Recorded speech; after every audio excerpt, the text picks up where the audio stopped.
गुणधर्म आपले पाहिलेले झालेत. उत्तर हो ध्रुव, दक्षिण ध्रुव झालेत. बरोबर आहे. हो त्याच्यानंतर काय झालंय भागाने तर बघा, लक्षात घ्या.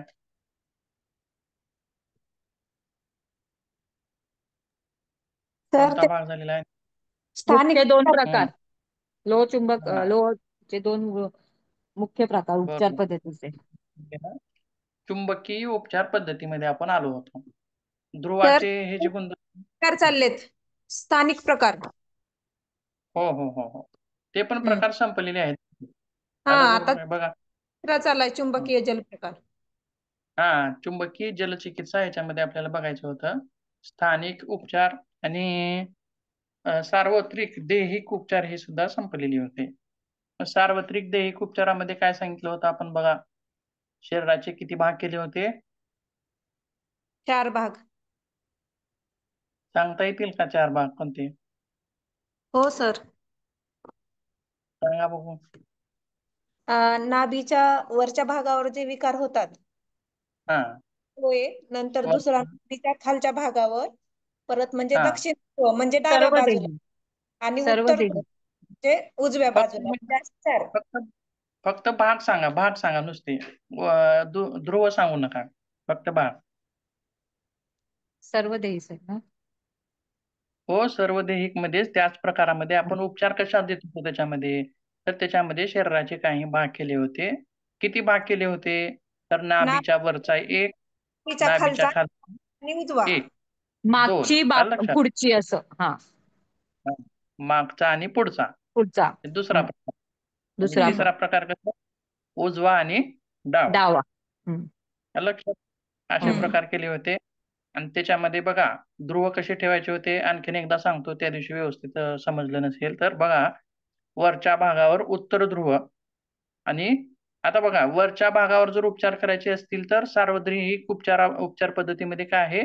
तळहात. तळहातावर ते मॅग्नेट ठेवले जातात किंवा त्या मॅग्नेटवरती तळहात ठेवला जातो.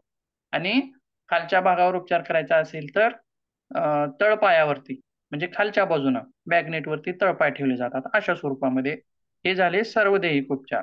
आणि त्याच्यामध्ये वरचा भाग असा, वरच्या भागावरती म्हटलं तर उत्तर ध्रुव ठेवायचा आहे आणि खालचा भाग असेल तर दक्षिण ध्रुव ठेवायचा आहे.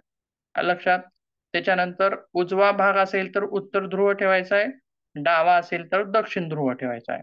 आणि त्याच्या पुढे पुढचा भाग असेल तर उत्तर ध्रुव आणि मागचा भाग असेल तर दक्षिण ध्रुव. अशा प्रकारे ही ध्रुवाची रचना त्या ठिकाणी आपण सर्व पाहिलेली होती. हे परत एकदा सांगा बरं. काल म्हणला होतात मागच्या बाजूस उत्तर ध्रुव आणि पुढच्या बाजूस दक्षिण ध्रुव. हा, मग त्याच्यासाठीच त्या दिवशी कन्फ्युजन झालं होतं म्हणून मी परत एकदा घेतलं हे हा पॉइंट. बघा ते माग एकदा लिहून दक्षिण आहे लिहून का घ्या. सर? हा बघा, लिहून घ्या. वर आणि खाली. पहिल्यांदा वर उत्तर, खाली दक्षिण. दुसरा पॉइंट आहे उजवा आणि डावा. उजवा उत्तर, डावा दक्षिण. आणि त्याच्या पुढचा पॉइंट आहे पुढचा आणि मागचा. त्याच्यामध्ये पुढचा उत्तर आणि मागचा दक्षिण. त्या दिवशी कन्फ्युजन झालं होतं, त्यामुळेच ही पॉइंट परत एकदा घेतलाय मी. आलं का लक्षात आता? हो सर. हो सर. हा, आता आता पुढचा जो पॉइंट आहे आपला तिसरा, चुंबकीय जल. तर चुंबकीय जल कसं निर्माण करायचं, त्याची पद्धत काय आहे, किती प्रमाणामध्ये प्यायचं, कोणत्या विकारामध्ये ती उपयोगी पडणार आहे, या सर्व गोष्टी आपण याच्यामध्ये बघणार आहोत. तर पहिल्यांदा आपल्याला चुंबकीय जल बनवायचं कसं, बनवण्याची पद्धत काय आहे ते बघायचं आपल्याला. तर त्याच्यामध्ये बघा, एखादी बॉटल घ्यायची आहे. ही बॉटल कशाची असावी? काचेची असावी. कशाची असावी? काचेची असावी. का स्टीलची का नको, किंवा तांब्याची का नको, किंवा पितळेची का नको? तर हे मेटल आहे. मेटलवरती आता स्टील जरी असलं तर बघा, काही काही वेळा स्टीलला सुद्धा लोहचुंबक चिकटलेला आपण पाहतो. म्हणजे त्याच्यामध्ये, परंतु त्याच्यामध्ये काय असतं, लोहाचं प्रमाण जास्त असतं. अशा स्टीलला लोखंड चिटकतं. आपण सहज बाजारामध्ये भांडी जरी घ्यायला गेलो तर ते दाखवतात बघा, याच्यामध्ये लोहाचं प्रमाण कमी आहे, लोहचुंबक चिटकावून दाखवतात. बरोबर आहे बघा. मग त्यामुळं लोहाचं जर प्रमाण त्याच्यामध्ये असेल एखाद्या भांड्यामध्ये, तर ते भांडं आपल्याला चुंबक भारित पाणी तयार करण्यासाठी उपयोगी पडणार नाही. त्यासोबत तांबे असेल किंवा धातूचे भांडे न घेता काचेचं भांडं घ्यावं. काचेचं भांडं घ्यावं. किंवा आणखीन एक बघा याच्यामध्ये उदाहरण काय देता येईल, जे मेडिकलची जी औषधं असतात बघा, इंजेक्शन्स असतात, लिक्विड स्वरूपातील किंवा आणखीन कुठली औषधं असतात, ते कशामध्ये असतात हो? सहसा कशाच्या बाटलीमध्ये असतात? काचेच्या. काचेच्याच बाटलीमध्ये असतात. आपण लहान होतो तेव्हा तर हे खोकल्याची औषधं म्हणा किंवा इतर कुठलीही औषधं म्हणा, ही सुद्धा काचेच्याच बाटलीत राहायची. आता अलीकडे प्लास्टिकच्या बाटल्या यायला लागल्यात. पण त्याच्यामध्ये सुद्धा जे खूप संवेदनशील औषधं आहेत, अशी संवेदनशील औषधं हे फक्त काचेच्या बाटलीतच येतात. इंजेक्शन असतील किंवा काही ह्याचे डोस असतील. आपला कोविडचा डोस होता बघा. असे डोस असतील, त्याला काय म्हणतो आपण? लसी ज्या आहेत, वेगवेगळ्या रोगावरच्या ज्या लसी आहेत, त्या लसी असतील, ह्या सर्व काय असतात? काचेच्या बाटलीमध्ये असतात. का? तर त्याच्यावरती त्या बाटलीचा परिणाम होत नाही. आलं का लक्षात? आता प्लास्टिकमध्ये सुद्धा उन्हाळ्यामध्ये प्लास्टिक गरम होतं. काय होतं? उन्हाळ्यामध्ये प्लास्टिक गरम होतं आणि त्याच्या गरमीमुळं प्लास्टिकमध्ये चेंजेस होतात. प्लास्टिकच्या अणुरेणूमध्ये चेंजेस होतात. पाणीमधलं पाणी सुद्धा गरम होतं बघा. प्लास्टिकच्या जर घागरीमध्ये असेल किंवा बाटलीमध्ये असेल, तर अतिउष्णतेमुळं पाणी सुद्धा गरम होतं. आणि काल परवाच एक हे आपण लेटर व्हॉट्सअपवर वगैरे फिरताना पाहिलं की आपण जे कप वापरत होतो चहा पिण्यासाठी, ते वापरू नयेत. हे तुम्ही पण वाचलेलं असेल. काल परवाच त्याचा एक हे आला होता बघा, व्हॉट्सअपवरती फिरत होता एक मेसेज की वापरू नये. ते शासनाने निर्देशित केलेलं होतं. आणि त्याच्यामध्ये काय होता की मधून जी लेअर असते प्लास्टिकची, ती गरम चहामुळे काय होते? वितळते. त्याच्यामुळं ते आपल्या पोटात गेलं की कॅन्सर सारखे मोठे आजार आपल्याला उद्भवू शकतात, असं त्याच्या मागचं कारण आहे. आणि तसेच नियम जे आहेत, प्लास्टिकची घागर असेल किंवा प्लास्टिकचा हे असेल, बाटली असेल, याच्यामध्ये सुद्धा गरम झालं की प्लास्टिकमध्ये चेंजेस होतात. त्याच्या अणुरेणूमध्ये चेंजेस होतात. म्हणून प्लास्टिकची सुद्धा बाटली त्याच्यामध्ये वापरू नये असं म्हटलेलं आहे.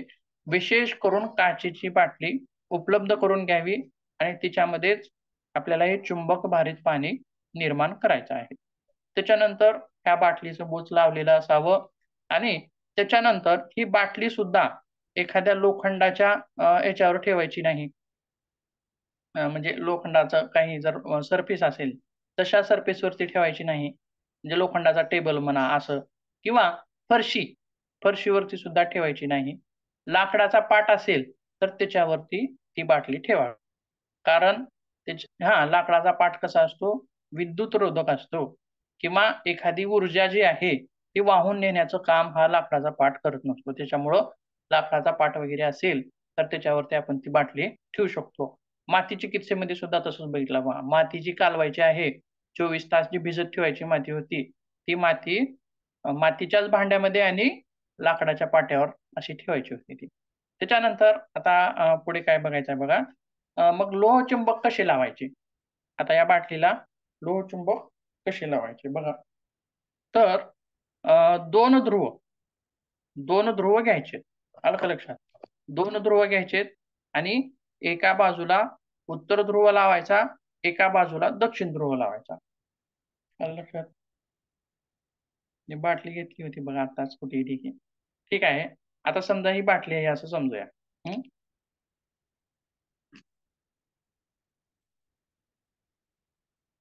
आता समजा ही बाटली आहे असं समजूया किंवा एक इमेज आहे माझ्याकडे, मी दाखवतो तुम्हाला. त्याच्यापूर्वी एकदा सांगतो. 2 ध्रुव आहेत. 2 मॅग्नेट ह्याच्यामध्ये उपयोगाला घ्यायचे. किती मॅग्नेट उपयोगाला घ्यायचे? 2.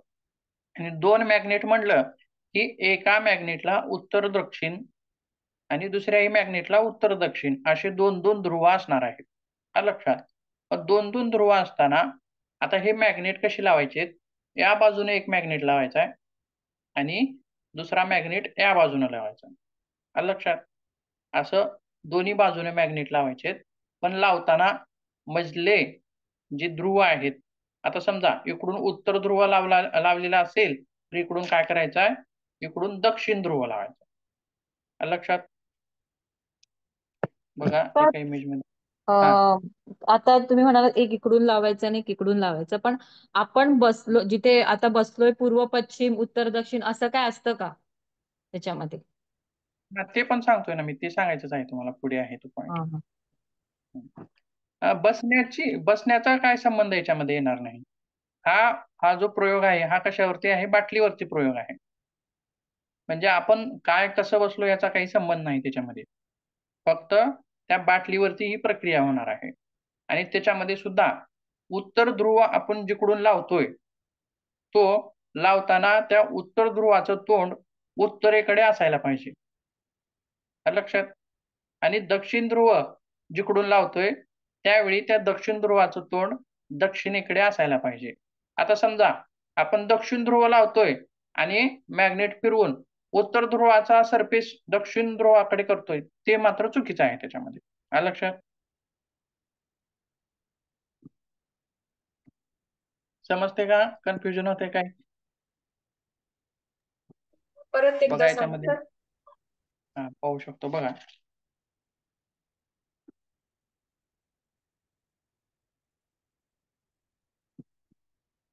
एक लक्षात घ्या, एक बाटली आहे आणि त्या बाटलीला दोन चुंबक लावायचे. लक्षात. किंवा मग दोन चुंबक लावताना एका बाजूने उत्तर ध्रुव लावायचा आणि एका बाजूने दक्षिण ध्रुव लावायचा. हा दुसरा पॉइंट. पहिला पॉइंट काय झाला, दोन चुंबक लावायचे.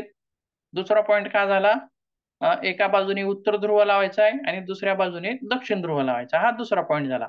आणि तिसरा पॉइंट काय झाला की उत्तर ध्रुवाचं तोंड उत्तर दिशेलाच असावं आणि दक्षिण ध्रुवाचं तोंड दक्षिण दिशेला असावं. अशा स्वरूपामध्ये 3 पॉइंट झाले महत्वाचे. लक्षात. मग आता हे लावलेले जे ध्रुव आहेत किंवा असं लावलेले जे चुंबक आहेत, हे असं पाणी असं ही जी बॉटल आहे ती आता संध्याकाळी जर आपण समजा 6 वाजता लावली तर सकाळच्या 6 पर्यंत किती तास होतात, 12 तास होतात. किंवा आता हे पाणी आपल्याला जर सकाळी उपाशी पोटी प्यायचे असेल तर समजा सकाळी 6 ला जर लावलेली असेल तर संध्याकाळी 6 पर्यंत किती होतील तास, 12 तास होतील. हा हाफ पिरियड म्हणायचं याला. काय म्हणायचं, 12 तासाचा हाफ पिरियड. आणि त्याच्यानंतर सकाळच्या 6, आज सकाळच्या 6 ते उद्या सकाळच्या 6 पर्यंत किती तास होतील, 24 तास होतील. लक्षात. 24 तास होतील. मग 24 तास झाल्यानंतर हे जे पाणी आहे ते चुंबक भारित झालेलं आहे असं समजायचं. काय समजायचं, चुंबक भारित झालेलं आहे असं समजायचं. त्याच्यानंतर मग आणखीन एक प्रश्न इथं उठतो की चुंबकाची शक्ती किती असायला असावी. चुंबकाची शक्ती किती असावी मग, तर त्या चुंबकाच्या शक्तीमध्ये बघा, कमी शक्तीचे चुंबक इथं वापरू नयेत. जलभारित करताना कमी शक्तीचे वापरायचे नाहीत तर जास्त शक्तीचे वापरावेत. तर ते कमीत कमी 2000 ते 3000 गोस शक्ती असणारे असावेत. किती, 2000 ते 3000 गोस इतकी शक्ती असणारे असावेत. तर गोस म्हणजे काय, जसं की हे गोस काय आहे की चुंबकाची शक्ती मोजण्याचं एकक आहे. चुंबकाची शक्ती मोजण्याचं एकक आहे. जसं की आपण पाणी लिटर मध्ये मोजतो, वजन किलोग्रॅम मध्ये मोजतो, अंतर किलोमीटर मध्ये मोजतो, त्याप्रमाणे चुंबकाची शक्ती मोजण्याचं एकक काय आहे, गोस. आणि याच्याद्वारे त्या चुंबकाची शक्ती आपल्याला कळते. आणि ही गोस जी शक्ती आहे ती गोस का कशावर, सर, गोस का दोस? गोस, ग ग गोस. हा, द्राक्षाचे गोस राहतात बघा तसं.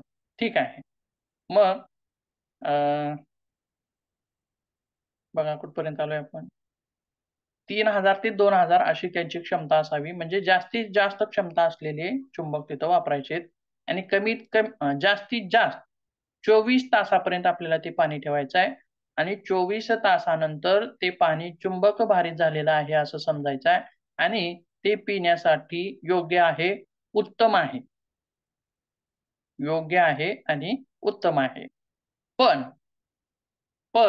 जर आपल्याला वेळ कमी आहे किंवा एखादा विकार आहे, समजा आता तुरुत सध्या पोट दुखतंय किंवा आपल्याला पटकन ते औषध स्वरूपामध्ये पाणी पाहिजे आहे. पटकन औषध स्वरूपामध्ये पाणी ते आपल्याला पाहिजे आहे. तर अशा वेळी आपण त्याचा वापर 12 तासांनीही करू शकतो. 12 तासांनीही करू शकतो. म्हणजे हा 12 तासाचा पिरियड काय झाला? हाफ पिरियड झाला आणि 24 तासाचा पिरियड पूर्ण झाला. 24 तासामधलं पाणी हे पूर्ण भारित, परिपक्व असेल. आलं लक्षात? परंतु 12 तासाचं जे असेल ते थोडंसं कमी प्रभावित असेल, पण प्रभावित मात्र नक्कीच असणार आहे. आता आता हे झालं पाणी, चुंबक भारित पाणी तयार झालं. त्याच्यानंतर मग पिण्याविषयी किंवा आता बघा आणखीन एक गोष्ट त्याच्यामध्ये लक्षात ठेवायची आहे, की चुंबक भारित झालेलं पाणी गरम करायचं नाही. आता काही लोक काय करतात, ज्यांना घशाचा वगैरे त्रास आहे किंवा कफाचा त्रास आहे, तर ते पाणी सारखं गरम करून पित असतात किंवा कोमट पित असतात. परंतु असं हे पाणी चुकूनही गरम करू नये किंवा असं हे पाणी फ्रिजमध्ये ठेवू नये, म्हणजे थंड करू नये. फ्रिजमध्येही ठेवू नये. आता बघा काही-काही स्त्रियांना आता काही गोष्टी फ्रिजमध्ये ठेवायच्या असतात, काही गोष्टी ठेवायच्या नसतात. पण काही जण काय करतात, काहीही आलं की त्याला नीट फ्रिजमध्येच ठेवतात. काहीही असलं की फ्रिजमध्ये. काल परवाच मी एका घरामध्ये गेलो होतो बघा, याच्यावरून एक उदाहरण आठवलं, की नुक्तीचा लाडू, बुंदीचा लाडू, तो पण फ्रिजमध्येच ठेवलेला होता. ते आणून दिला खायासाठी. आणि त्याची चव वेगळीच लागायला लागली. चव पण वेगळीच. आणि म्हणलं काय-काय फ्रिजमध्ये ठेवतात. बघा आणि समजा अद्रक असेल किंवा मध असेल, अशा गोष्टी सुद्धा फ्रिजमध्ये ठेवू नयेत. कारण अद्रकाचा गुण काय आहे? उष्ण आहे. उष्ण आहे आणि त्या उष्ण गुणामुळंच ते आपल्या शरीरामधला कफ वितळवतं किंवा कफज विकारावरती त्यानं काम करतं. अशी उष्ण मग त्याची आपण काय करतोय, त्याला थंड जागेत ठेवतोय. म्हणजे त्याचा शरीरावरती विपरीत परिणाम होईल. शरीरावरती काय होईल? विपरीत होईल परिणाम. किंवा मध असेल, मध सुद्धा उष्णच आहे. आता काही-काही जण, काही लोकं काय करतात, काही स्त्रिया काय करतात, मध सुद्धा फ्रिजमध्येच ठेवतात. तर तसं न करता, तर ते फ्रिजमध्ये ठेवू नये. ठीक आहे. त्याचप्रमाणे चुंबक भारित पाणी सुद्धा आपल्याला फ्रिजमध्ये ठेवायचं नाही. का?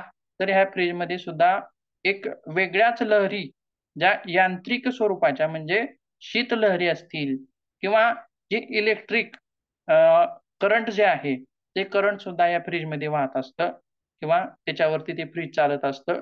तर ही इलेक्ट्रिक फील्ड असेल किंवा शीतलहरी असतील, तर याच्यामुळे काय होतं, की या पाण्यावरती त्याचा परिणाम होतो. त्याच्यामुळे हे असं पाणी गरमही करू नये आणि फ्रिजमध्येही ठेवू नये.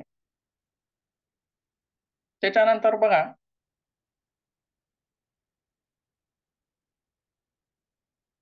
आता काही संक्रामक रोग असतात. संक्रामक रोग म्हणजे कोरोनासारखे, कोविडसारखे. आता त्याच्यामध्ये काय करायचं आहे, हे चुंबक भारित पाणी करताना संक्रामक रोग म्हणजे आता उलटी असेल. आता संक्रमण कशा-कशाद्वारे पसरतात? स्पर्श केला. त्वचेचं संक्रमण कशानं पसरतं? स्पर्श झाला. तर ते आपल्याला होतं. म्हणजे एखाद्याला खरूज लागलेली आहे आणि त्याचा आणि आपला स्पर्श झाला, तर ती खरूज आपल्यालाही होऊ शकते. आलं लक्षात? किंवा त्याचे कपडे आपण वापरले तर ती आपल्याला होऊ शकते. हे कसं झालं? संक्रमण कशाद्वारे पसरलं? स्पर्शामुळं झालं. बरोबर आहे. किंवा त्याच्यानंतर आता कोव्हिड होता. तो कशामार्फत पसरत होता? संक्रमण कशाद्वारे होत होतं? हवेद्वारे होत होतं. बरोबर आहे. म्हणजे आपल्या नाकातली शिंक जे आहे, आपण त्या शिंकेला स्पर्श करत नव्हतो किंवा ती शिंक हवेच्या माध्यमातून ते जे जंतू आहेत ते आपल्या नाकाद्वारे जात होते. म्हणून आपण तिथं मास्क वापरत होतो. आलं लक्षात? मग आता हे संक्रमण कशाद्वारे झालं? हवेद्वारे झालं. त्याच्यानंतर आणखीन बघा जुलाब असेल, हगवण असेल किंवा उलटी असेल, असे म्हणजे पाण्याद्वारे पसरणारे रोग. पाण्याद्वारे पसरणारे रोग सुद्धा काही आहेत. मग जर असं संक्रमक जर वातावरण असेल किंवा असा संक्रमक झालेला जो रोग असेल त्या व्यक्तीला, म्हणजे जुलाब लागलेले असतील, पाण्यामुळं संक्रमित झाल्यामुळं जुलाब लागलेले असतील, तर अशा वेळी आता बघा जुलाब जर लागलेले असतील तर दवाखान्यामध्ये काय देतात, ORS पॉकेट देतात आणि काय म्हणतात की पाणी गरम करा, थंड करा, नंतर त्यामध्ये ORS घालून मग प्या म्हणतात. आहे त्याच पाण्यात प्या म्हणतात का हो? नाही. का? तर त्या पाण्यामुळे संक्रमण झालेलं आहे. त्या व्यक्तीला पाण्यातील ते जंतू असतात पाण्यामध्ये त्याच्यामुळे त्या व्यक्तीला संक्रमण झालेलं आहे. आणि परत ते संक्रमण होऊ नये म्हणून काय करायचंय, गरम करायचंय. गरम केलं की काय होतं, मधले जंतू मरतात.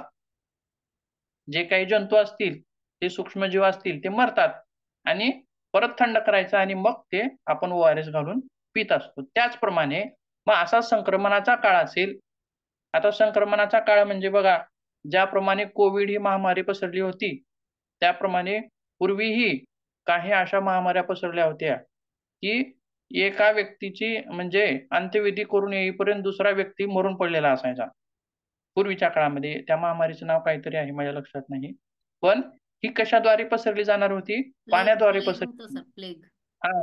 प्लेग बरोबर आहे. मग अशा वेळी संक्रमणाचा जर काळ असेल तर किंवा असा विकार झालेला असेल तर त्यावेळी मात्र पाणी आपल्याला गरम करायचं आहे. गरम करून थंड करायचं आहे. मग त्याच्यानंतर चुंबक भारित करायचं आहे. आलं लक्षात? त्याच्यानंतर चुंबक भारित करायचं आहे. मग अशा प्रकारचं पाणी आपल्याला ते प्यायचं आहे. त्याच्यानंतर बघा आणि याचा विशेष फायदा सुद्धा आपल्याला संक्रमण काळामध्ये त्या व्यक्तीला होणार आहे. मग आता हे जे पाणी आहे, मग ते किती प्यायचं आहे आणि कधी प्यायचं आहे? तर सहसा सकाळी उपाशी पोटी जर पेलेलं असेल तर खूपच चांगलं, उत्तम. मग बाटलीभर पाणी सगळंच प्यायचं का सकाळी-सकाळी उठल्या-उठल्या? तर त्याच्यामध्ये सुद्धा काही नियम आहेत. किंवा हे जे पाणी आहे, तर आपण हे पाणी दिवसातून 4 वेळा पिऊ शकतो. असे त्याचे टप्पे करू शकतो. म्हणजे आता त्या पिणाऱ्या व्यक्तीच्या प्रकृतीवरती ते अवलंबून आहे. म्हणजे काही लोकांना चुंबकभारित पाणी पिलं, की मळमळ, उलटी असंही तिथं जाणवू शकतं.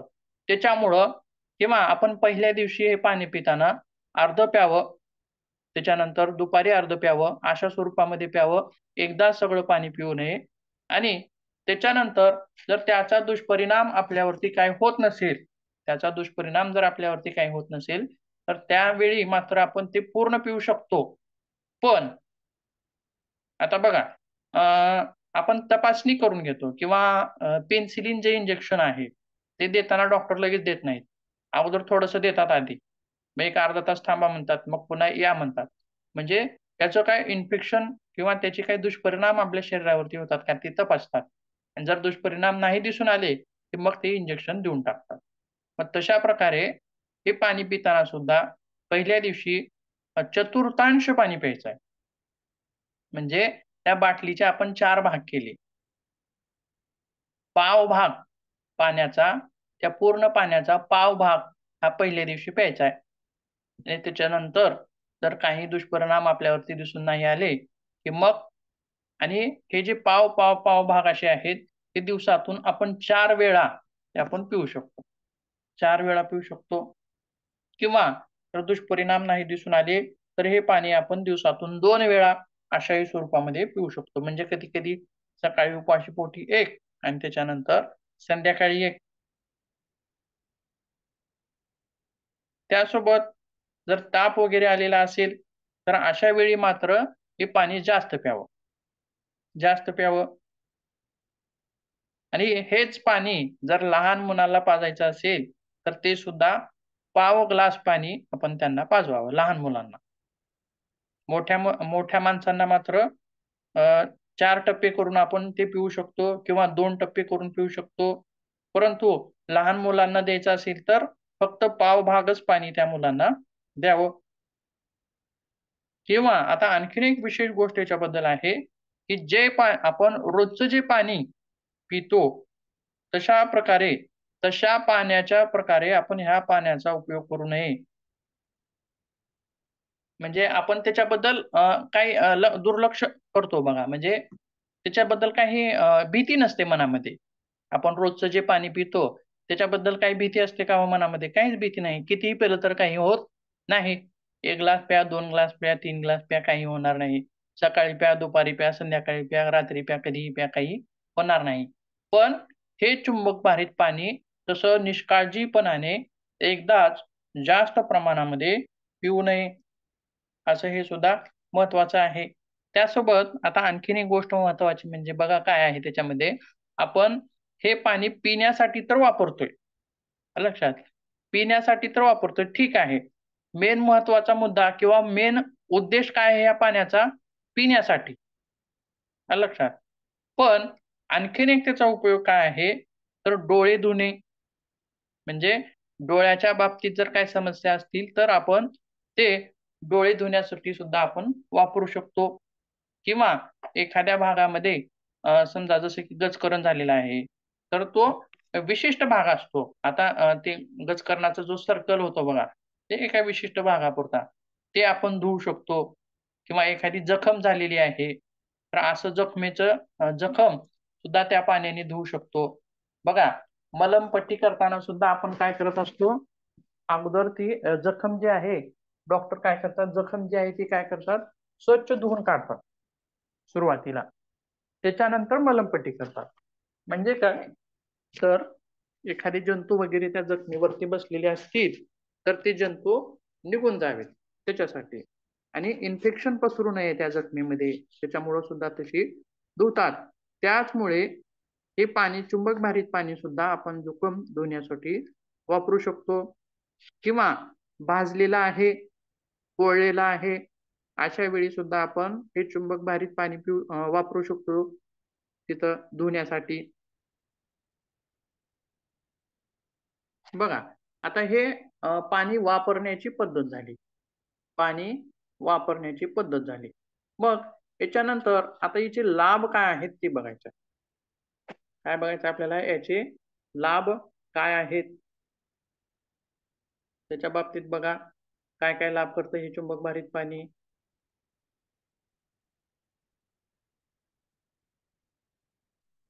आता चुंबकाचा एक विशेष गुण आपण सांगितलेला होता. कोणता?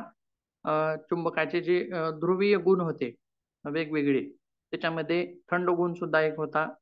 किंवा आता बघा, ज्याप्रमाणे बाटलीमधलं पाणी आपण तयार करताना 2 ध्रुव वापरून पाणी तयार केलेलं होतं. त्याच्यामध्ये आणखीन एक पद्धत आहे. ती पद्धत म्हणजे एकाच ध्रुवाचा वापर करून तयार केलेलं पाणी. म्हणजे आता ध्रुवाध्रुवावरती एक ध्रुव शीत आहे, एक ध्रुव उष्ण आहे, असं आपण त्याच्यामध्ये सांगितलेलं होतं. मग पित्तांचे विकार असतील, जळजळ असेल, तर अशा वेळी शीतध्रुवाचा वापर करून ते पाणी निर्माण करावं. किंवा थंडीचे किंवा कफाचे विकार असतील, तर त्यावेळी उष्ण ध्रुवाचा वापर करून, म्हणजे एकच ध्रुव याच्यामध्ये वापरायचा आहे. एकच ध्रुव वापरायचा आहे, 2 ध्रुव त्याच्यामध्ये वापरायचे नाहीत. त्यासोबत आणखीन एक प्रयोगादरम्यान या पाण्याबाबत काय सांगण्यात आलेलं आहे बघा, की हे पाणी ज्याप्रमाणे गंगेचं पाणी कसं असतं बघा, आपण एकदा जर बाटलीत भरून आणून ठेवलं घरात, तर वर्षानुवर्षे सुद्धा टिकतं. त्याच्यामध्ये आळ्या होत नाहीत. याचा अनुभव तुम्हाला सुद्धा असेल, पाहिलेला असेल. कितीही दिवस ठेवलं तरी त्याच्यामध्ये आळ्या होत नाहीत.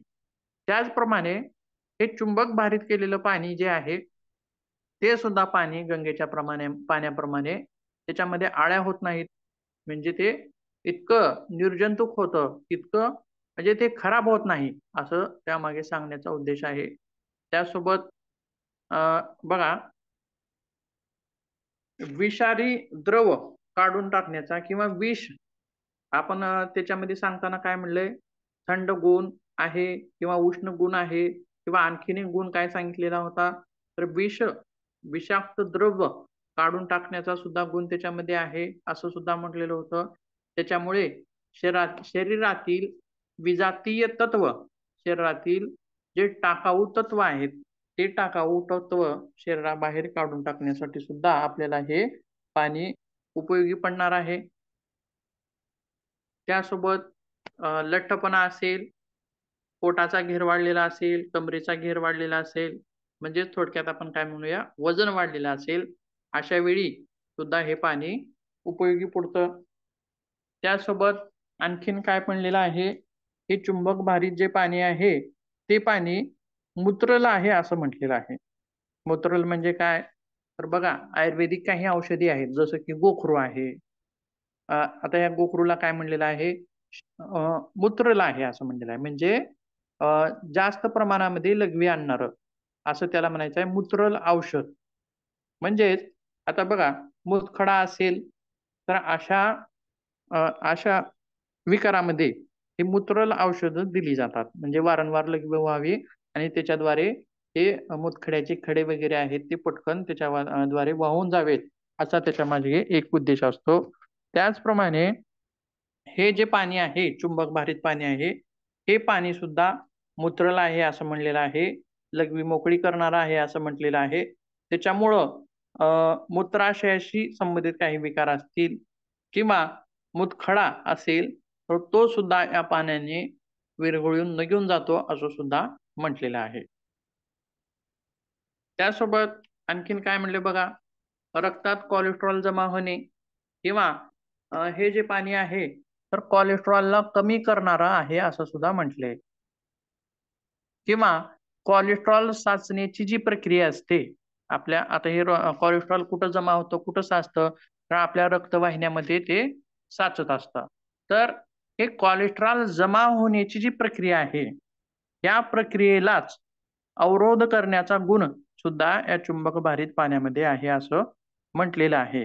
म्हणून ज्यांना कोलेस्ट्रॉलचा त्रास असेल अशा लोकांनी सुद्धा या पाण्याचा उपयोग करावा किंवा ज्यांच्या शरीरामध्ये कोलेस्ट्रॉल जमा झालेला आहे, अतिरिक्त कोलेस्ट्रॉल झालेला आहे, अशा व्यक्तींनी सुद्धा या पाण्याचा वापर करावा. म्हणजेच 2 फायदे त्या व्यक्तीला होतील. कोलेस्ट्रॉल निघून जाण्यासाठी सुद्धा फायदा होईल आणि दुसरी गोष्ट म्हणजे काय, कोलेस्ट्रॉल जमा होण्याची जी प्रक्रिया आहे, ही प्रक्रिया सुद्धा अवरोधित करण्यासाठी उपयोगी पडेल. आणि कोलेस्ट्रॉलचा संबंध कोणाचा आहे? कोलेस्ट्रॉल कुणाचा शत्रू आहे? तर तो हृदयाचा शत्रू आहे. म्हणजे याचा सहसंबंध कुणाशी आहे? हृदयाशी. हृदयाचा तो शत्रू आहे आणि तो हृदयाला घातक आहे. आणि कोलेस्ट्रॉल जर प्रमाण जास्त वाढलं तर रक्तदाब उच्च होतो, अतिरिक्त रक्तदाब वाढतो आणि धमन्या, शिरा ज्या आहेत त्या काय होतात, कठीण होतात. त्याच्यामुळं हे कोलेस्ट्रॉल कमी होणं गरजेचं आहे. आणि व्यायामामुळे व्यायामामुळे सुद्धा हे कोलेस्ट्रॉल वितळतं. त्याचप्रमाणे चुंबक भारित पाणी सुद्धा या कोलेस्ट्रॉलला दूर करण्यासाठी मदत करतं असं सुद्धा म्हटलेलं आहे. त्यासोबत स्त्रियांशी जे काही विकार आहेत जसे की मासिक पाळीशी निगडीत विकार असतील, मासिक पाळीची अनियमितता असेल किंवा गर्भाशयाच्या काही तक्रारी असतील, त्याच्यामध्ये सुद्धा हे चुंबक भारित पाणी उपयोगी पडतं. त्यासोबत ताप असेल, वेदना असतील, दमा असेल, सर्दी असेल, खोकला असेल, दमा, सर्दी, खोकला हे कफज विकार आहेत किंवा असे जे विकार आहेत अशा लोकांमध्ये काय असतं, इम्युनिटी कमी असते. काय असते? इम्युनिटी कमी असते, रोगप्रतिकारक क्षमता कमी असते. मग अशा लोकांना सुद्धा हे चुंबक भारित पाणी खूप लाभदायी आहे असं सुद्धा तिथं म्हटलेलं आहे. त्यासोबत आता हे चुंबक भारित पाणी शक्ती वाढवण्याचा गुण असणारं सुद्धा आहे. काय, हे शक्ती वाढवण्याचा गुण असणारं सुद्धा आहे. का? याच्या बाबतीत काही प्रयोग सुद्धा करण्यात आलेले आहेत, की हे प्रयोग कोणावरती करण्यात आलेले आहेत तर जनावरांवरती, जसे की गाय असेल, घोडा असेल, अशा जनावरांवरती जे त्यांचा जो चारा आहे किंवा आपण त्यांना जी चंदी वगैरे देतो किंवा त्यांना जे पाणी पाजवतो, तर प्रयोगादरम्यान काय करण्यात आलं, की हा दिला जाणारा चारा किंवा हे जे पाणी आहे ते चुंबक भारित करण्यात आलं आणि त्या जनावरांना देण्यात आलं. त्याच्यानंतर त्यांची शक्ती वाढल्याची आढळून आली किंवा गाय जी आहे त्या गायीमध्ये दूध देण्याची क्षमता सुद्धा वाढून आलेली तिथं दिसून आली. त्यासोबत आता हे चुंबक भारित पाणी किंवा चुंबकाची जी लहर होती किंवा चुंबकीय जे क्षेत्र होतं त्या क्षेत्रामध्ये आता म्हणजे काय विशेष लाभ कसा होईल किंवा याला सायंटिफिक दृष्टिकोन काय देता येईल. आपण असे आता वेगवेगळे लाभ सांगितले पाण्याचे, की हे होईल, ते होईल, असं होईल, तसं होईल. मग सायंटिफिकली काही प्रूफ किंवा अशा काही प्रयोग करून बघण्यात आलेले आहेत का? तर या चुंबकीय क्षेत्रामध्ये जर काही बीज ठेवले, काही वनस्पतीचे म्हणजे किंवा आपण पेरणी करताना ज्वारी असेल, गहू असेल, काही असेल, पेरणी करतानाचे जे बीज असतात किंवा कुठल्याही वृक्षाचे बीज जर या चुंबकीय क्षेत्रामध्ये ठेवले 4-5 तास आणि त्या बीजांना चुंबक भारित केलं आणि ते बीज पेरले गेले, तर त्यांची उगवण क्षमता जी आहे, ती उगवण क्षमता उत्तम अशी दिसून आली. त्यासोबत आणखीन काय? तर आणखीन एक प्रयोग त्याच्यामध्ये केलेला दिसून येतो, की काही वनस्पती किंवा एखादं रोपटं आहे आणि ते रोपटं आपण चुंबक भारित क्षेत्रात ठेवलं. चुंबक भारित क्षेत्रामध्ये ठेवलेलं आहे. आणि त्याच्यामुळं काय झालं, तर चुंबक भारित क्षेत्रामध्ये ठेवल्यामुळं आता एक रूम इथं आहे, एक दुसरीकडे आहे. आता काय केलं, एक रोपटं लावलं, एका छोट्याशा कुंडीमध्ये लावलं किंवा आणि ते रोपटं चुंबक भारित क्षेत्रामध्ये ठेवलं आणि दुसरीकडे ठेवलेलं जे रोपटं आहे ते चुंबक भारित क्षेत्रात न ठेवता उगाच सहज असं ठेवलेलं आहे. मग त्याच्यामध्ये काय बदल दिसून आले, तर हे चुंबक भारित क्षेत्रामध्ये ठेवलेलं जे रोपटं आहे, तर त्याच्यामध्ये जी वाढण्याची गती होती, म्हणजे जो विकास होता, वाढण्याची क्षमता जी होती किंवा निरोगीपणा जो होता, तो त्या रोपट्यामध्ये दिसून आला. वाढण्याची क्षमता त्याच्यामध्ये दिसून आली. म्हणजे लहान मुलांना त्यांची ग्रोथ किंवा त्यांचा सर्वांगीण विकास, शारीरिक विकास होणं, जसं की आपण बोर्नव्हिटा देतो बघा. कशासाठी देत असतो, की त्यांचा सर्वांगीण विकास व्हावा किंवा आणखीन काही आपण देत असतो लहान मुलांना बरेच. म्हणजे पोषक तत्व त्या मुलांना भेटावीत आणि त्यांचा शारीरिक आणि मानसिक विकास चांगला व्हावा. म्हणजे हा उद्देश काय आहे देण्यामागचा, बोर्नव्हिटा म्हणा किंवा आणखीन काही देण्याचा, पोषक तत्व देण्याचा. तर त्यांचा विकास चांगला व्हावा, व्यवस्थित व्हावा आणि वेळेवर व्हावा. विकास सुद्धा वेळेवर होणं गरजेचं आहे, शारीरिक आणि मानसिक. आता समजा काही काही लोक बघा 30 वर्षाचे असतात, पण बुद्धी ही 15 वर्षाच्या मुलाप्रमाणे असते. म्हणजे वेळेवर त्या व्यक्तीचा विकास झालेला नाही. वेळेवर त्या व्यक्तीचा शारीरिक विकास झालाय, पण मानसिक विकास झालेला नाही. म्हणजे एकंदरीतच आपल्याला तिथं काय पाहायचं आहे, की विकासाची प्रक्रिया, विकासाची गती देणं, वेळेवर विकास होणं किंवा विकास घडून येणं हे सुद्धा महत्वाचं आहे. तर त्याच्यामुळे हे चुंबक भारित क्षेत्रात ठेवलेलं जे रोपटं आहे, तर त्याच्यामध्ये विकासाची गती चांगली दिसून आली. किंवा आणखीन एक त्याच्यामध्ये असं आणखीन एक प्रयोग करण्यात आला, की एका रोपट्याला चुंबक भारित पाणी घालण्यात आलं. काय केलं आलं, चुंबक भारित पाणी घातलं गेलं. तर अशा रोपट्यामध्ये सुद्धा चांगला विकास दिसून आला. त्याच्यामुळं अशा वेगवेगळ्या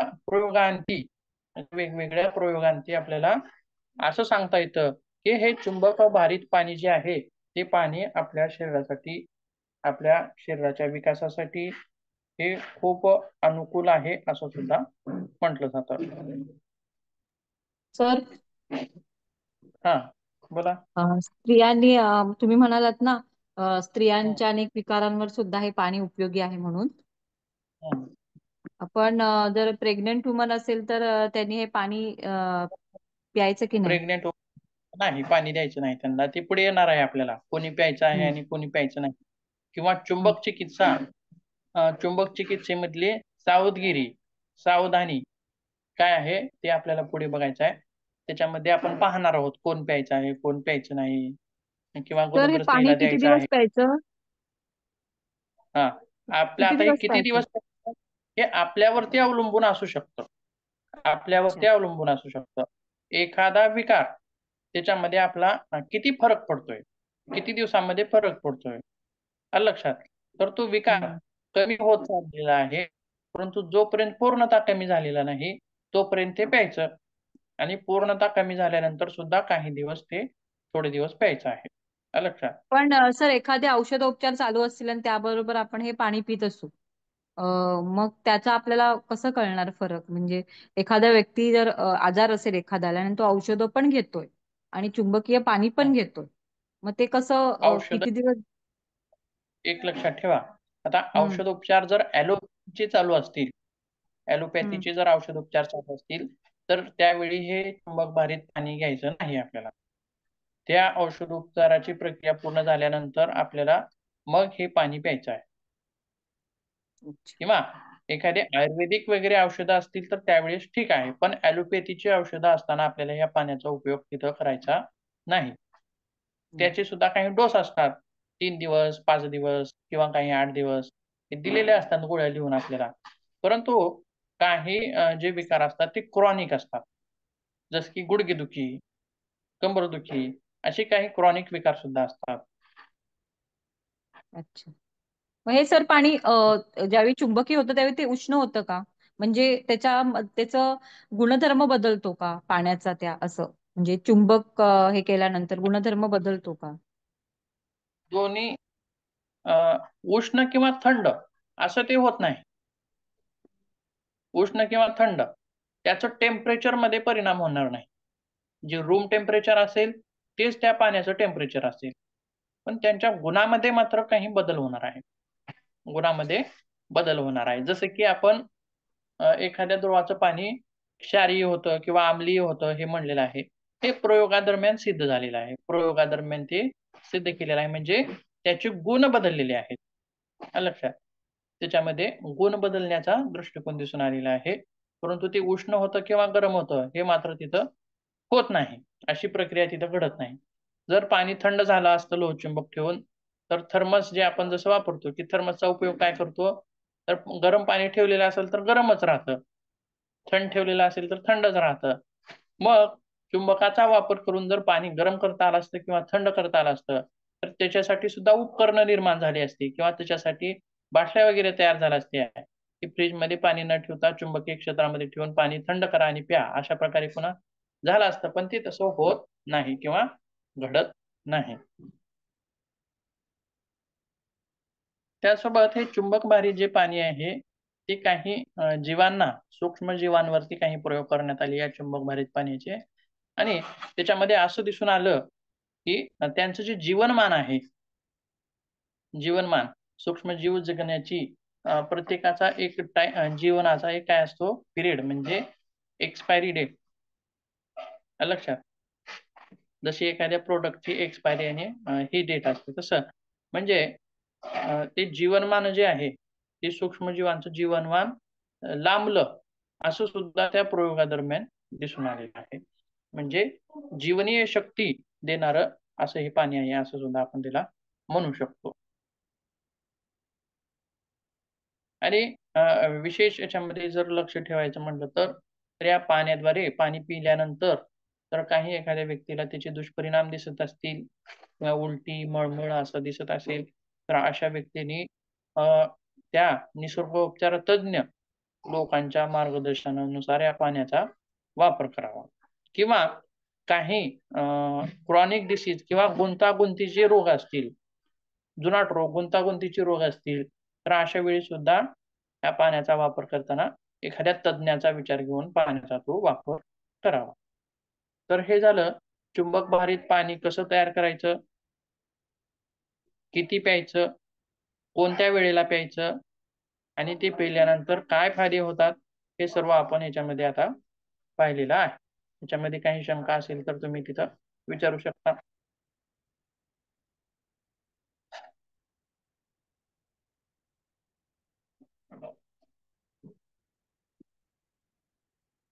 नसेल तर पुढे जाऊया आपण. बघा पुढचा काय पॉइंट आहे.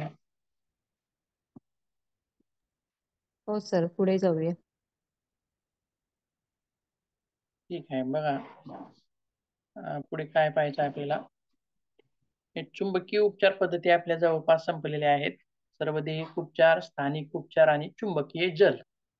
त्याच्यानंतर काही ठिकाणी किंवा काही वेळा असे सुद्धा प्रयोग तिथं करण्यात येतात की जसं योगामध्ये आपले विशिष्ट चक्र आहेत, जसे की 7 चक्र आहेत, त्याप्रमाणे असे सुद्धा उपचार काही ठिकाणी करण्यात येतात की चक्राप्रमाणे चुंबक ठेवले जातात. चक्राप्रमाणे चुंबक ठेवायचे, म्हणजे स्वादिष्टान चक्रावरती चुंबक ठेवायचा, मणिपूर चक्रावरती चुंबक ठेवायचा, आज्ञा चक्रावरती चुंबक ठेवायचा. अशा प्रकारे वेगवेगळ्या चक्रावरती वेगवेगळे चुंबक ठेवून सुद्धा काही ठिकाणी उपचार केले जातात. त्यासोबत हे चुंबक ठेवताना त्या चक्रानुसार कमी किंवा जास्त शक्तीचे किंवा उत्तर ध्रुव वापरायचा का दक्षिण ध्रुव वापरायचा यानुसार सुद्धा त्या ठिकाणी चुंबक ठेवले जातात. जसं की आज्ञा चक्रावरती जर चुंबक ठेवायचा असेल तर म्हणजे कपाळाच्या मध्यभागी तो चुंबक येईल आणि तो दक्षिण ध्रुवाचा ठेवावा असं सुद्धा तिथे सांगण्यात आलेलं आहे. आणि विशुद्धी जर चक्रावरती चुंबक ठेवायचा असेल तर मान जी असते आपली किंवा मान आणि पाठ इथला जो भाग आहे त्या ठिकाणी तो चुंबक ठेवा असं म्हणलेलं आहे. आणि त्या ठिकाणी मात्र शक्तिशाली आणि उत्तर ध्रुव ठेवावा असं म्हटलेलं आहे. आज्ञा चक्रावरती कसा होता, शक्तिशाली नाही तर कमी शक्तीचा म्हणजे निर्बल, कमी शक्तीचा आणि दक्षिण ध्रुव. विशुद्धी चक्रावरती शक्तिशाली आणि उत्तर ध्रुव अशा सोबत मणिपूर चक्र जो आहे तो बरोबर नाभीच्या मागे नाभी जिथं आहे बरोबर तोच पॉइंट मागे पाठीवरती किंवा मेरुदंडावरती ज्या ठिकाणी येईल त्या ठिकाणी सुद्धा चुंबक ठेवायचा आहे. आणि तो सुद्धा शक्तिशाली असेल आणि उत्तर ध्रुव असेल असं सुद्धा म्हटलेलं आहे. त्याच्यानंतर स्वादिष्ठान चक्र म्हणजे पूर्ण खाली आला तो नाभीच्या खाली, नंतर तो सुद्धा मेरुदंडाच्या भागावरती तिकडं मागच्या बाजूने ठेवायचा आहे आणि त्याच्यावरती शक्तिशाली आणि उत्तर ध्रुव ठेवावा असं सुद्धा म्हटलेलं आहे. म्हणजे काही निसर्गोपचार केंद्रामध्ये असं चक्रानुसार चुंबक ठेवून सुद्धा चुंबकीय उपचार त्या ठिकाणी केले जातात. आता त्याच्यानंतर पुढचा जो पॉइंट आहे चुंबकाची निवड. चुंबकाचे वेगवेगळे आकार आपण त्या ठिकाणी पाहिलेले आहेत. लहान, मोठे, अर्धवर्तुळाकार, चपटे, ठोकळाकृती, लंबगोल. म्हणजे आता चुंबकाची निवड कशी करायची तर त्या अवयवानुसार, म्हणजे अवयव छोटा आहे का मोठा आहे. जर डोळा आहे आणि डोळ्यावरती चुंबक ठेवायचा असेल तर मोठा लट, आता समजा स्पीकरच्या मागे जो चुंबक असतो बाबा मोठा गोल, तसा चुंबक ठेवला तर चालेल का, नाही. तर त्या ठिकाणी मात्र छोटा. आणि जसं चष्म्यामध्ये जो काच असतो बघा, तो काच कसा असतो, बहिर्वक्र असतो, म्हणजे आतील बाजूनं खोलगट आणि पुढील बाजूनं पुढे फुकल्यासारखा असतो, म्हणजे बहिर्वक्र. अशा स्वरूपाचा चुंबक आपल्याला डोळ्यांवरती ठेवायचा आहे आणि कमी शक्तीचा चुंबक ठेवायचा आहे. त्यासोबत आता याच्यामध्ये चुंबकाची निवड करताना दोन गोष्टी महत्वाच्या लक्षात घ्यायच्या आहेत. एक गोष्ट म्हणजे चुंबकाचा आकार आणि दुसरी गोष्ट म्हणजे चुंबकाची शक्ती. या दोन गोष्टी लक्षात ठेवून चुंबकाची निवड करायची आहे. त्याच्यानंतर मेंदूशी संबंधित जर चुंबकीय काही उपचार करायचे असतील तर त्या ठिकाणी सुद्धा कमी शक्तीचे चुंबक वापरावेत असं तिथं म्हटलेलं आहे. त्याच्यानंतर आता पोटाशी संबंधित काही विकार असतील किंवा एखादा भाग, आता समजा गुडघा असेल तर हा पृष्ठभाग गुडघ्याचा मोठा असतो, म्हणून या ठिकाणी मोठा चुंबक आणि जास्त शक्तीचा चुंबक सुद्धा वापरावा असं म्हटलेलं आहे. किंवा स्नायूशी संबंधित विकार, म्हणजे स्नायूला गोळे येणे, पेटके येणे, स्नायू दुखणे, अशा वेळी सुद्धा जास्त शक्तीचे आणि मोठे चुंबक वापरावेत. किंवा अस्थी संबंधित विकार किंवा सांध्या संबंधित विकार, अशा विकारांमध्ये सुद्धा जास्त शक्तीचे आणि मोठे चुंबक वापरावेत असं सुद्धा म्हटलेलं आहे. म्हणजेच अवयवानुसार चुंबकाची आकृती आणि चुंबकाची शक्ती तिथं ठरलेली असते. त्यासोबत आता आणखीन एक गोष्ट म्हणजे बसण्याची पद्धत. चुंबकीय थेरपी घेताना बसायचं कसं, किंवा आपण रेकी देताना सुद्धा पाहिलं होतं बघा. रेकी देणाऱ्या पेशंटला किंवा क्लायंटला काय केलं जायचं, एका टेबलावरती झोपवलं जायचं आणि त्याच्यावरती रेकी दिली जायची. त्याच्यानंतर मालिश चिकित्सेमध्ये सुद्धा आपण पाहिले की देण्याची पद्धत, पोझिशन काय होती त्या क्लायंटची, तर ती सुद्धा त्या व्यक्तीला एखाद्या ह्याच्यावरती झोपवलं जायचं टेबलावरती आणि त्याच्यानंतर त्याला मालिश केली जायची. तशाप्रमाणे मग ही चुंबकीय चिकित्सा किंवा एखादा ध्रुव त्याच्या शरीराला लावून ठेवायचा आहे, तर अशा वेळी मग त्याची पोझिशन कशी असावी, पोज कशी असावी. ज्याप्रमाणे आपण ध्यानधारणा करण्यासाठी ताठ बसतो, किंवा आणखीन एक गोष्ट म्हणजे विद्युत रोधक आसनावर बसतो, ताठ बसतो, मानपाठ ताठ आपण बरेच वेळेस ऐकतो बघा. तसं मग याची पोझिशन काय आहे? तर किंवा बसताना किंवा झोपताना जर बसून चिकित्सा द्यायची असेल चुंबकाची किंवा झोपून द्यायची असेल, तर बसणं हे सुद्धा जमिनीवरती असू नये किंवा झोपणं हे सुद्धा जमिनीवरती असू नये. किंवा आणखीन एक विशेष गोष्ट तिथं लक्षात घ्यायची आहे. ती बसलेली व्यक्ती लोखंडाच्या व खुर्चीवर बसलेली असू नये किंवा ती व्यक्ती लोखंडावरती झोपलेली असू नये. मेट त्यासोबत ती जी फरशी आहे किंवा फरशी म्हणतो, पलंग आहे किंवा खुर्ची आहे, ही कशी असायला हवी? विद्युत रोधक असावी किंवा मेटलची असू नये. म्हणजेच आपण तिथं प्लास्टिकची खुर्ची वापरू शकतो, पण पाय जे आहेत आपले, ते पाय जमिनीला चिटकून ठेवायचे नाहीत. तर पायाखाली सुद्धा एखादा प्लास्टिकचा पाट आपण तिथं खाली ठेवायचा आहे. त्याच्यानंतर झोपण्याची जी ही आहे, त्याच्यासाठी लोखंडी पलंग न वापरता लाकडी पलंगाचा वापर तिथं करावा. कारण का? तर चुंबकाचा आणि लोखंडाचा जवळचा संबंध आहे. म्हणून ही काळजी तिथं घ्यायची आहे. किंवा बघा तुम्ही एखाद्याला एम-आर-आय वगैरे करायला न्यायचं असेल, तर काय केलं जातं हो? तर त्याच्या मग पैसे वगैरे असतील किंवा बेल्ट घातलेला असेल किंवा लोखंडी वस्तू असेल, तर ते सगळं काढून घेतलं जातं. कारण त्याच्यामध्ये चुंबकीय, अतिशय शक्तिशाली चुंबकीय लहरी त्याच्यामध्ये निर्माण होतात. एम-आर-आय त्याच्यामध्ये जो यम आहे तो मॅग्नेटिक या नावाशी संबंधित आहे किंवा मॅग्नेटिक लहरी वापरून ती रेझोनन्स म्हणजे इमेज शरीराच्या आतली घेतली जाते. त्याच्यामुळं तिथं लोखंडाच्या वस्तू ठेवल्या जात नाहीत. त्याचप्रमाणे इथं सुद्धा लोखंडाशी संबंध येऊ नये असं इथं काळजी घ्यायची आहे. आता ही झाली झोपण्यासाठी किंवा बसण्यासाठीची पद्धत. त्यानंतर आणखीन काय बघायचं आहे? तर त्याची व्यक्तीची तर ती व्यक्ती जर झोपून ही घेत असेल, चिकित्सा घेत असेल, तर तिचं तोंड कुठं असावं? तोंड कुठं असावं? तर त्या व्यक्तीचं तोंड म्हणजे डोके पश्चिम बाजूस असावं.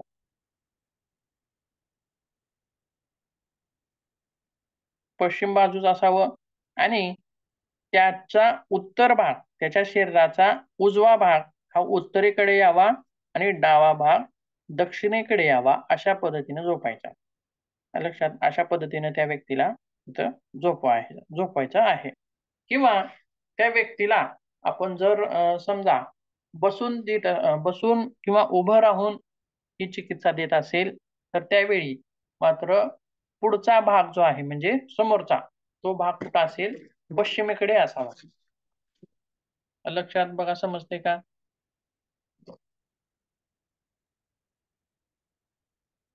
समजते का? कन्फ्युजन होतंय? झोपण्याची जी आहे हो हो. पद्धत, तर याचं तोंड दक्षिण उत्तर असं झोपवू नये त्या व्यक्तीला. लक्षात. तर त्याचं तोंड कसं असावं? पूर्व पश्चिम असावं. लक्षात. डोके पश्चिमेला, पूर्व पश्चिम झोपल्यानंतर त्याचा उजवा भाग उत्तरेकडे यावा. उजवं अडंग म्हणू किंवा उजवा भाग हा कुठे यावा? उत्तरेकडे यावा आणि डावा भाग पश्चिमेकडे यावा असं झोपवायचं त्याला. आलं लक्षात. त्याच्यानंतर बसलेला जर असेल, तर समोरची जी बाजू, तोंडाचा फेसची जी बाजू आहे, ती बाजू पश्चिमेला यावी अशा पद्धतीने त्या व्यक्तीला बसवायचं आहे. त्याच्यानंतर झोपलेला असेल किंवा बसलेला असेल, तर त्या ठिकाणी चुंबक लावताना तर त्या चुंबकाचं जे ध्रुव आहे, ते कसं लावायचं आहे मग? उत्तर बाजूला उत्तर ध्रुव आणि दक्षिण बाजूला दक्षिण ध्रुव. त्याचप्रमाणे बघा, आपण ज्याप्रमाणे उजवा भाग आणि डावा भाग पाहिलेला होता, तर उजव्या भागाला उत्तर ध्रुव आपण लावलेला होता. आलं का लक्षात? तशा पद्धतीनं. तर ही बसण्याची पद्धत झाली किंवा चुंबक लावण्याची पद्धत इथं आपल्याला दिसून येते. त्याच्यानंतर पुढचा जो भाग आहे, हा कालावधी म्हणजे किती वेळ लावायचा? एखादा चुंबक एखाद्या ठिकाणी किती वेळ लावायचा आहे? तो जो भाग आहे, तो आपण पुढच्या तासामध्ये बघूया.